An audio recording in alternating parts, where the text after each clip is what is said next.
তুচ্ছ একটি ঘটনাকে কেন্দ্র করে পটুয়াখালীর গলাচিপায় চর বিশ্বাস ইউনিয়নের উত্তর চর বিশ্বাস গ্রামে বসতবাড়িতে হামলা ও ভাঙচুরের ঘটনা ঘটেছে। হামলার পর থেকে আতঙ্ক বিরাজ করছে। লাঠি সোঁটা হাতে মহড়া দিচ্ছে হামলাকারীরা। ভয়ে ঘরবন্দি হয়ে পড়েছে ভুক্তভোগী পরিবার। ঘটনাটি ঘটেছে রোববার 13 জুলাই সকাল 9টার দিকে। জানা গেছে, গত 7 জুলাই ধানের বীজ তলায় হাঁস ঢুকলে সেলিম মোল্লার ছেলে রিয়াজ হাঁস তাড়িয়ে দেয়। এই ঘটনায় হাঁস মেরে ফেলার অভিযোগে পরদিন ইউসুফ মোল্লার স্ত্রী শাহনাজের সঙ্গে তাদের তর্কাতর্কি হয়।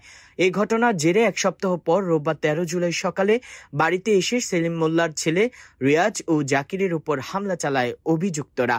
ভুক্তভোগী পরিবারের অভিযোগ, একই এলাকার কালাম মোল্লার ছেলেরা দলবদ্ধ হয়ে লাঠিসোঁটা নিয়ে সেলিম মোল্লার বাড়িতে হামলা চালায় এবং ঘরের জানালার কাচ ভাঙচুর করে। ঘটনার সময়কার একটি ভিডিওতে দেখা যায় কয়েকজন যুবক লাঠিসোঁটা নিয়ে বাড়ির দিকে তেড়ে আসছে। এক যুবক তাদের বাধা দিতে গেলে তাকে পাশ কাটিয়ে তারা দৌড়ে বাড়ির ভিতরে ঢুকে পড়ে। অভিযোগ রয়েছে, ঘটনার ভিডিও করতে গেলে হামলাকারীরা মোবাইল ফোন কেড়ে নেয়। হামলার পর এলাকায় চরম আতঙ্কের সৃষ্টি হয়েছে। বর্তমানে ভুক্তভোগী পরিবার ভয়ে বাড়ির বাইরে বের হতে পারছে না। পরিবারটি ঘরের ভিতরে জিম্মি হয়ে দিন কাটাচ্ছে। এদিকে অভিযোগ পেলে আইনগত ব্যবস্থা নেওয়া হবে বলে জানিয়েছেন চরকাজল পুলিশ ফাঁড়ি ইনচার্জ। আর ছেলে 4 ভাই আর 4 ভাই ছেলেরা মঞ্জিল, আরিফ, রাকিব এরা আইসা সকালে আমার গ্রুপে হামতাম করছে, বহুত লাড়ি ঠাঙ্গা নিয়া রাস্তায় দাঁড়াই আছে। এখনো ওরা ওই 5-7 জন ওই দাঁড়ানো আছে, আমরা ক্যামেরা ধরলেও দেখতে পারেন। আর আইসা আমাগো এই যে বাড়ি দেখেন, এরা মারধর করছে।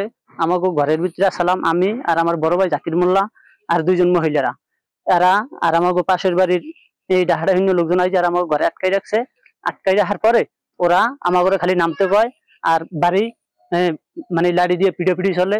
বাড়াগুলো পিঠে আছে পুরো হারাই করে। এই যে লাড়িগুলো একা ফ্লোর সরগুলো আমাদেরই ওই দরজাগুলো ভাঙি আনছে। দ্বারে গেছি, যাওয়ার পর শুনতেছি যে ওরা নাকি আমার ভাইদের মারবে, এই সেই আমাদের অনেক মারধর করবে। তারপর আমার গাড়ি আছে একটা, যে গাড়িটা ওই জায়গায় আছে, ওই গাড়িটা তারা নাকি পুড়িয়ে ফেলবে। শহরে কত গাড়ি পড়লে কি হয়, 2-1টা গাড়ি পুড়িয়ে জরিমানা দিব। মোবাইল নিতে চাইছে, নিচে আমার জালের ফোনটা আমার হাতে গুনিয়ে লয়ে গেছে। আর আমি যেটা দিয়ে ভিডিও করি সেই ফোনটা আমার কাছে আমি রাখছি জোর করে, আর আমার জালেরটা লয়ে গেছে। এরপর আমি ঘরে কোনে আইছি, দৌড়ে আইসি, আই দেই বাড়ির মানুষ মারামারি, দোনো দল মুখোমুখি। এরপর দোনো দলের অগ্রে থামাই দিছি, অগ্রও থামাই দিছি। হেরা এই পর্যন্ত আইসে, এই পর্যন্ত আওয়ার পর এই বাড়ির উড়ান পর্যন্ত আইসে, হ্যাঁ করে ঠেলে রাস্তায় উড়াই দিছি। আর মানুষজন আসলে বেমালা, আর হ্যাঁ ঘরের মধ্যে উড়াই দিছি। হাঁস গেছে, এরা কইতেছে 2টা হাঁস পায় না।